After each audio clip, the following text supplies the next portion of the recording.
सालिशी एकटा परी बहु सांगती, माती मातीच्या कैशा रंग संगती. पाच रंगाची विण घातली एकच रंग दिसे, सात रंगाची सकल नागरी नवरंगाची फासे.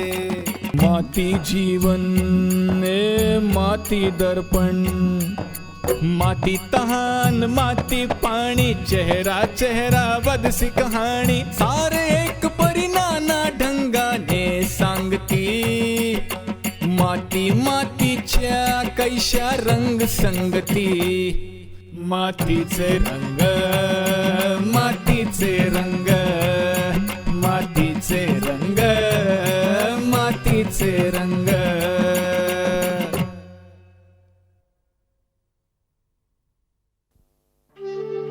वाहता प्रवाह, पर्वतावरून उतरणारं पाणीच तर त्याला धरतीशी जोडून समुद्रापर्यंत घेऊन जाऊन मातीच्या जीवनाचं एक चक्र पूर्ण करतं.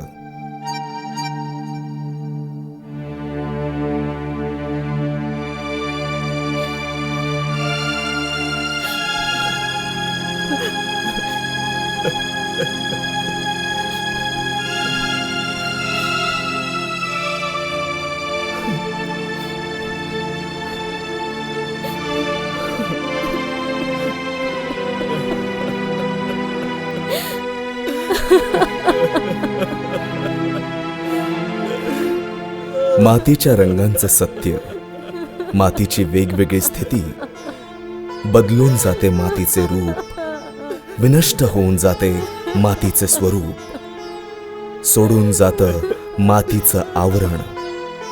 एक नवी यात्रा प्रारंभ होते मातीला मातीशी भेटण्याकरता. राम नाम सत्य है, राम नाम सत्य है, राम नाम सत्य है, राम नाम सत्य है, राम नाम सत्य है, राम नाम सत्य है, स्वामी, राम नाम सत्य है, स्वामी, राम नाम सत्य है, राम नाम सत्य है, राम नाम सत्य है, राम नाम सत्य है, राम नाम. हे कोणतं सत्य आहे नाम सत्य है, जे त्या कुंभाराला मातीमध्ये मिसळून टाकतं, जे निर्जीव मातीपासून कितीतरी रूप घडवून राम नाम, तिला नवं जीवन देतं. राम नाम सत्य है. माझे बाबा आता नाही राहिले.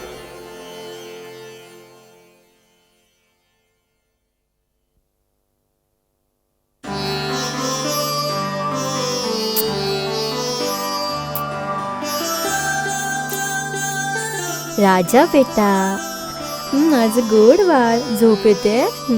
सोनं बाळ माझं झोप येते, म्हणजे सोनं बाळ ते. काय ते काय? माझं बाळ, सोनं बाळ. या या, बघून घ्या आपल्या बाळाचं तोंड. हे एकदम तुझ्यासारखं आहे. द्या. ओठ फक्त आईसारखेत. अरे काकी, हा एकदम तर माकडासारखा दिसतो. मी का माकडासारखा वाटतोय? जेव्हा तू झालास तेव्हा तू सुद्धा माकडासारखाच दिसत होतास. मग हे माकड माणूस कसं काय झालं काकी? खूप परिश्रम करवलेस तू आपल्या बाबांकडून. दादा खूपच चिवट स्वभावाचा होता. तर मग काकी, या माकडाला माणूस बनवण्याकरता मलाही खूप चिकाटीने काम करावं लागेल. माहित नाही लोक आमच्या झोळीत माकड का देतात. एवढंही नाही कळत की या बिचारा बापाला किती परिश्रम करावे लागतील, किती कष्ट घ्यावे लागतील. लोकांनी पोटात 9 महिने उंदीर ठेवून बघावा, मग कळेल. तोंड बंद ठेव आपलं, नाहीतर होत्याचं नव्हतं व्हायचं. अरे काकी, कुलदीपक दिला आहे तर तोंड बंद करूनच बसावे लागेल ना. कुलदीपक आले आले आले आले. चल आता बस आपल्या चाकावर आणि या मातीच्या गोळ्याला सुंदर रूप दे. आले ना आले ना आले ना.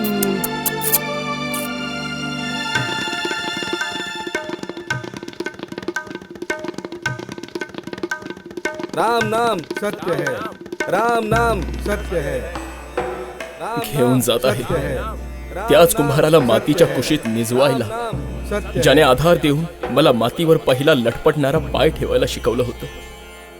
अरे वा वा भाई वा, सीतारामಯ್ಯ किती छान गाडी चालवतोय. वा वा वा वा वा, बघा बघा बघा किती छान गाडी चालवतोय. बघा किती छान गाडी चालवतोय सीतारामಯ್ಯ.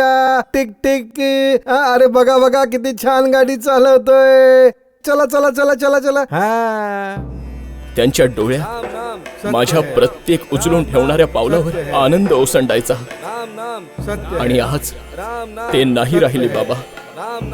सत्य है, हा अनुभव घेणं खूप कठीण होतंय. ज्यांना खांद्यावर उचलून कायमस्वरूपी पंचतत्वात विलीन करण्याकरता स्मशानात घेऊन जात आहे, सत्य है. जे कधी सजीव होते, ज्यांनी मला मात्र प्राणवंत मांसपिंड प्रदान करून सजीव चेतन मनुष्याचं रूप दिलं होतं. टिक टिक टिक चाले घोडा चाले. Tick tick tick tick tick चाले घोडा चाले. टिक टिक हाथी घोडा पाल की जय कन्हैया लाल की. हाथी घोडा पाल की. राम नाम सत्य है, पण आता माझे ते बाबा नाही उरले. सत्य नश्वर आहे शरीर. सत्य है, क्षणाच्या सीमित अवधीतच श्वास घेत हे पार्थिव जीवन. सत्य है. तर मग का घेऊन गेले माझे बाबा शाळेमध्ये क्षर जीवाला अक्षराचे ज्ञान देण्याकरता, आणि आता नाही उरले माझे बाबा. बोला अ आ इ ई उ ऊ. परत अ आ इ ई. नमस्कार. नमस्कार, या मास्तरजी. या या या. खूप उशीर केला. मी सकाळपासून तुमची वाट पाहत होतो. मास्तरजी, आपणास तर ठाऊकच आहे, घरात सकाळपासून पूजा अर्चेचे विधी चालू आहेत. अच्छा ठीक आहे ठीक आहे. या या, बसा, या. आपण बसा. बस. बघ बाळा, आता मी मास्तरांची पूजा करतो.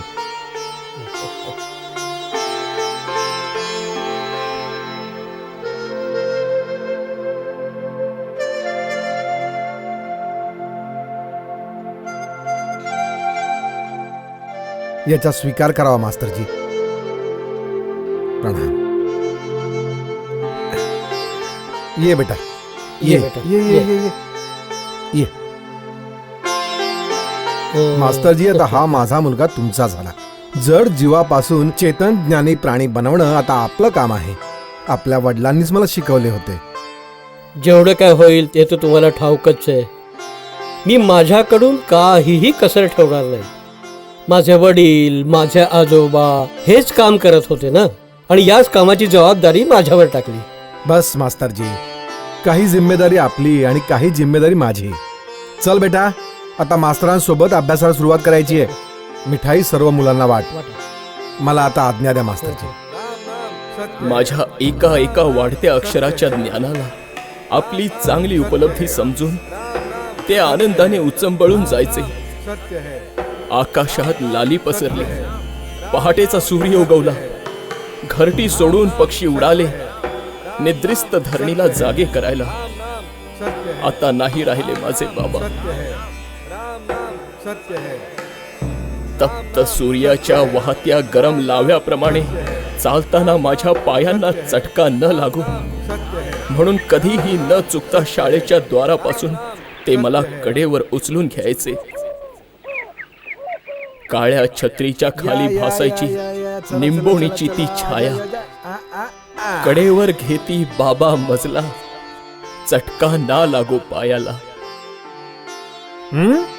मास्तरांनी आज काय शिकवलं? आज त्याच निंबोणीच्या छायेला अग्नीच्या सुपूर्द करते वेळी मनालाही वेदना का होत नाही की त्यांना ज्वळांनी जाळताना तीव्र पीडा होईल. आता नाही उरले माझे बाबा. पहिला दिवस होता तो आषाढातला, सीतारामಯ್ಯ, ये. हे बघ, हे जेव्हा असं बाबांनी पकडायचं. माझा हात धरून नांगराच्या आणि सरळ मुठीवर जायचं. ठेवला होता. चल. नांगर चालवायचं तंत्र शिकवलं चला. होतं. हा. हा, हा. चांगला मजबूत पकड. हा, ढकल. चला म्हण्या, चला. हा, हा. म्हण्या, हरी. धर धर धर, ढकल. हळू हळू हा. शेताशी माझं नातं जोडलं होतं. उठतं वादळ, झेपावणारे ढग, बरसणारा पाऊस यांचं मर्म शिकवलं होतं.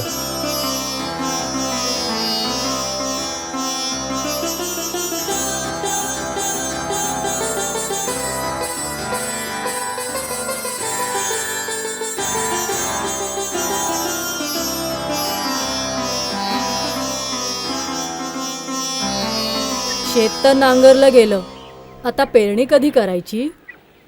पुस पुनर्वसु गुणाधान असले सा मगधा का दोसान. पुस पुनर्वस गुणाधान. पुष्य आणि पुनर्वसू नक्षत्रात म्हणजे आषाढ श्रावणात भाताच्या बियाणाची पेरणी करायची असते आणि मग रोपाच्या लावणी करता श्रावणाच्या आश्लेषा मगधा नक्षत्रामध्ये शेताची नांगरणी रोपाच्या लावणी तयार करता करायचे असते. आपणास हे सगळं कसं पाठ आहे? बेटा, आपल्या पूर्वजांनी आपलं ज्ञान आपल्या अनुभवाला अशा प्रकारे दोहे चौपाई आणि पहिली बुजव्वल मध्ये रचून ठेवले. कारण काय का आपल्याला हसता खेळता या शिक्षणाचं ज्ञान होऊन जाईल. आता तर तुलाही बरंच काही पाठ झाला असेल. हो, बऱ्यापैकी लक्षात आलंय. असं? मग ऐकव. सावन मास बहे पुरवैया बेच बैल की नह गैया. श्रावणाच्या महिन्यात जेव्हा थंडगार वारे वाहतात तेव्हा शेती खराब होऊन जाते, जेव्हा बैलांची गरज नसते आणि म्हणून बैलांना विकून गाय विकत घ्यायची असते. अजून काय ऐकव? जे दिन भादो पछुआ चले ते दिन माघ पाला पडे.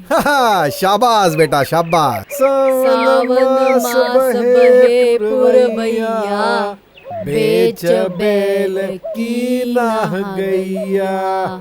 बेटा, हे जे ज्ञानाचे भंडार मला माझ्या पूर्वजांकडून मिळाले त्याच प्रकारे आता त्या ज्ञानाला तुला माझ्याकडून शिकायचे आहे आणि तुला ते तुझ्या येणाऱ्या पिढीला पोचवायचे आहे. आणि म्हणून लक्षपूर्वक हे दोहे चौपाई आणि पहिली बुजव्वला नीट लक्ष देऊन ऐकायचं आणि योग्य सुरात गायचं. चल परत गा बरं. जे दिन भादो पछुआ चले ते दिन माघ पाला पडे. सत्य है राम नाम. आणि आज त्या ज्ञानाच्या जिवंत भंडाराला आपल्याच हाताने राखेत अर्पण करण्यात जात आहे.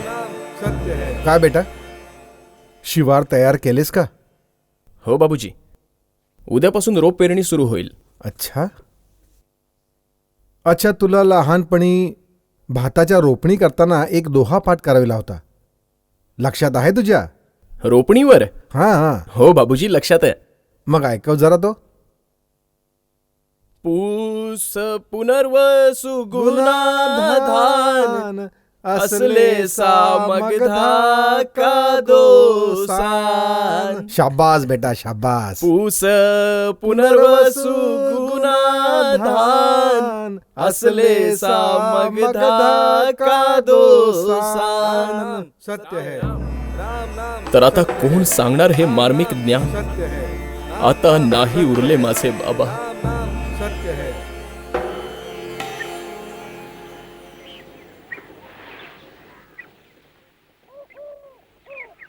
दोघांची जन्मपत्रिका जुळली आहे ना?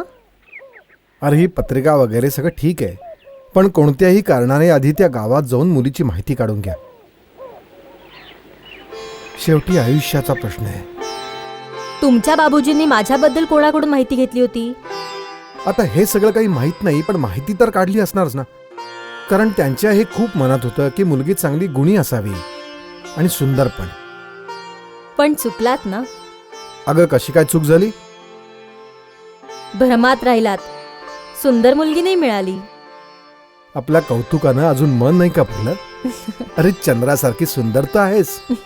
तर ती मुलगी पण लाखात एक आहे. असं? मोठे टपोरे डोळेत तिचे, लाल सुटूक ओठ, खूप सुंदर आहे. माहित नाही आमच्या मुलाबरोबर तिचा मेळ होईल की नाही. जरा माहिती तर काढ, मुलाच्या मनात काय आहे ते.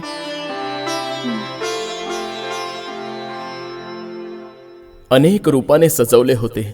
आपल्या हातांनी बांधल्या होत्या 7 लढींच्या फुलांच्या माळा.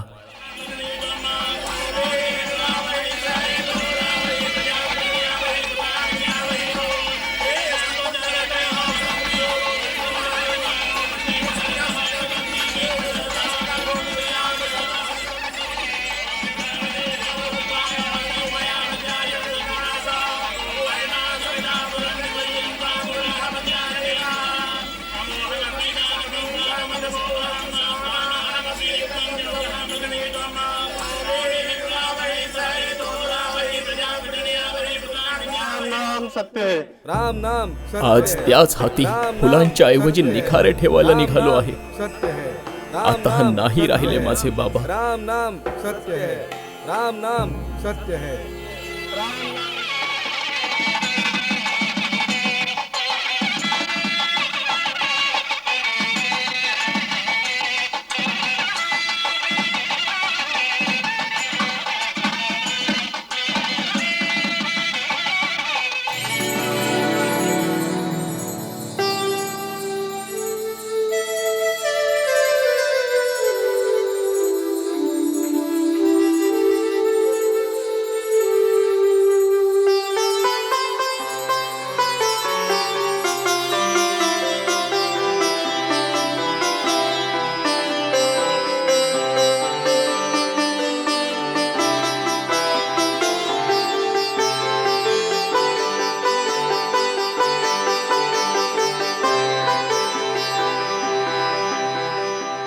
विवाहाच्या मंडपात नव्या जीवनात प्रवेश करण्याकरता एका सहचारिणीला सहभागी केले. होमाच्या अग्नीला तुपाचा अर्घ देत उघडले होते आश्रमाचे दुसरे द्वार. गृहस्थाश्रमात प्रवेश करण्याची अनुमती. राम नाम सत्य है, आज त्या सक्षम शरीराच्या व्यक्तीला अग्निरथात बसवून सर्व आश्रमांपासून दूर पाठवण्यात माझे हात थरथरत का नाही आहे. राम नाम आता नाही उरले माझे बाबा. सत्य है, राम नाम सत्य है, संपूर्ण जीवन जगले होते. नाही वाचली होती कोणती आस, राम नाम पण त्यांच्यापासून विलग होऊन जगण्यास मीच तयार नव्हतो.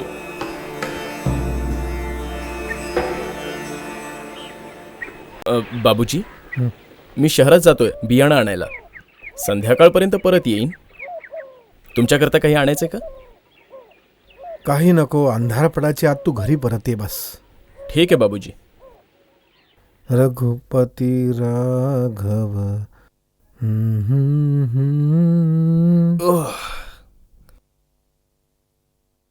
खूप थकलेला दिसतोयस. रंगैयाकडे गेला होतास? होय, गेलो होतो. असं ऐकलंय की रंगयाची बायको आजारी होती. आता कशी आहे ती? याने काही विचारले असेल तर ना? काय रे, विचारले होते? तू नक्की गेला होतास ना? हो, गेलो होतो, पण तिथे ते हो, पण बियांची उधारी वसूल करायला गेला होता. याला दुसऱ्या कामाची शुद्ध असेल तर ना? असंच झालं ना? जी, पण मी हे काय वागणं झालं? अरे असं काय मोठं झालं की रंगैयानं उधारी चुकवण्यामध्ये थोडासा उशीर लावला. बस झाला याचा तो वैरी. अरे बेटा, दुनियादारी अशी नाही चालत. रंगैयाने जेव्हा बियाणांची उधारी चुकती केली ना, हो, चुकती केली. तर तू त्याच्याशी सामान्य व्यवहार का नाही केला? अरे बेटा, उधारी, कर्ज अशा व्यवहारांचा असर आपल्या नात्यावर होता कामा नये. आता तू मोठा झाला आहेस. माझं काय? पिकलेले फळ आहे, आज पडेन किंवा उद्या. आता तू हे सगळं व्यवहार गणित शिकलं पाहिजे, जपलं आता पाहिजे. असं काही बोलणंच झालं नाही आणि तुम्ही हे पिकलेलं फळ पडेल वगैरेच्या वार्ता करू लागता. माझ्या तर मनात येतं की पुन्हा सुरू झाली दोघांची वादावादी. काय हो, तुमच्या आधी तर मला जायचंय ना? तुम्ही मला वचन दिलंय तसं की मला सवाष्ण नदीच्या तीरावर पोहोचवणार म्हणून. चल बेटा, आपण दोघं आपलं गाणं सुरू करूया. ही लोक तर बस. चल सुरू कर. रघुपती राघव राजा राम पतित पावन सीताराम. रघुपती राघव राजा राम पतित पावन सीताराम. पूर्ण आयुष्य जगून ते निघून गेले. एकच खंत राहिली, काही सवाष्ण नाही राहिली. आणि मला जीवनधारे एकट्यालाच पोहायला सोडून दिलं. निघून गेले, पण कधी काळी शिकवलं होतं पावन नदीच्या शीतल प्रवाहात पोहणं. कधी प्रवाह बरोबर तर कधी प्रवाहाच्या विपरीत पोहायला शिकवलं होतं. नदीतल्या प्रत्येक भोवऱ्यापासून स्वतःला जपायचं रहस्य समजवलं होतं. आता नाही राहिले माझे ते बाबा.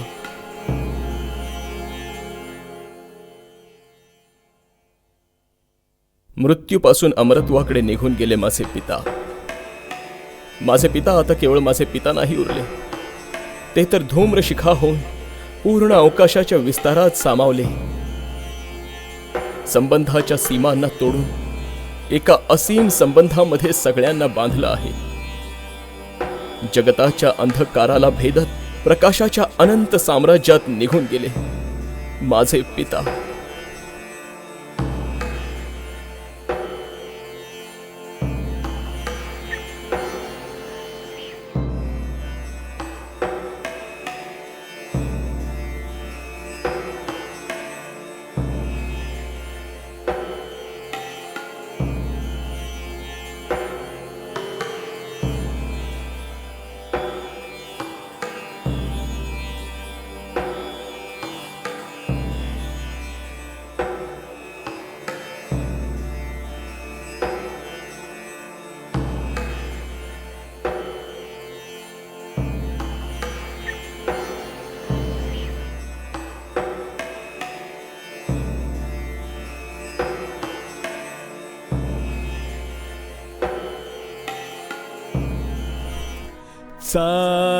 मृत्यूपासून अमरत्वाकडे निघून गेले माझे पिता. माझे पिता आता केवळ माझे पिता नाही उरले.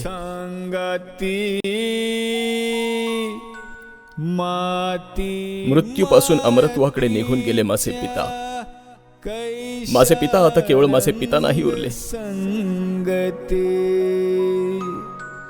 पाच रंगाची वीण घातली, एकची रंग दिसे.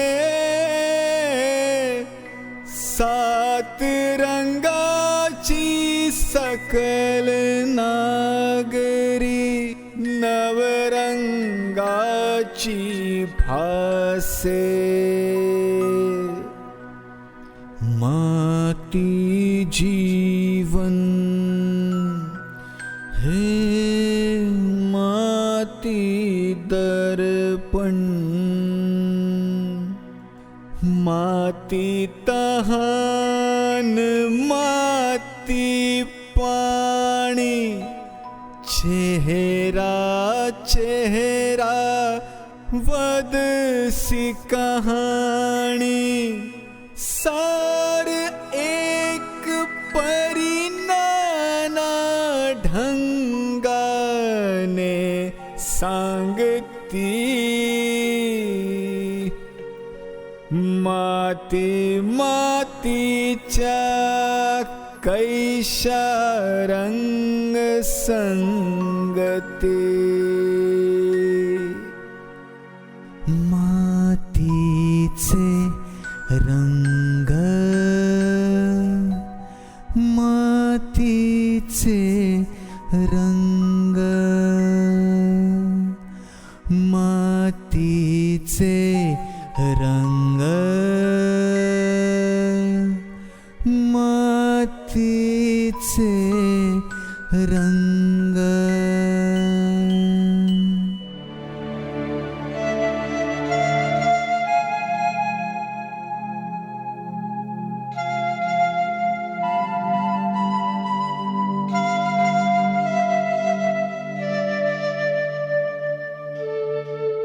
आज त्यांच्या अस्थि अवशेषांना त्या नदीत वाहत्या प्रवाहात प्रवाहित करताना वाटतं की माझा आधारच का त्या रक्षेबरोबर वाहून जाईल.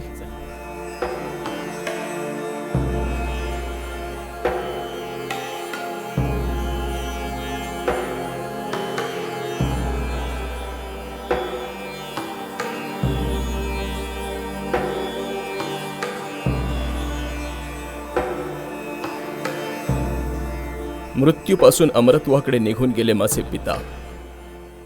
माझे पिता आता केवळ माझे पिता नाही उरले. या जीवनाचा काय अर्थ आहे? मृत्यूपासून अमरत्वाकडे निघून गेले माझे पिता.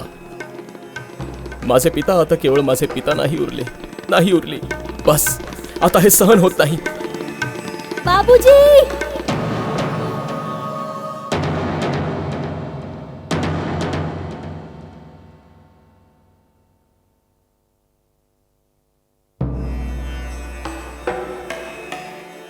असा फक्त विचार करून जीवन संपणं योग्य नाही. एका माणसाने पिता बनून, आजोबा बनून आपल्या कर्तव्याचं निर्वाहन केलं. आता तेच कार्य मलाही करायचं आहे. चला सीतारामय्या, आपलं अधुरं कार्य पूर्ण करायचं आहे. बीजेचे वृक्ष व्हायचे तर त्याकरता बीजाला कुजावंच लागतं. सर्व भोग भोगावेच लागतात. नदीच्या प्रवाहाप्रमाणे थंडी, गरमी, पाऊस सर्व काही सहन करीत प्रवाहित राहावंच लागतं. वाहावंच लागतं.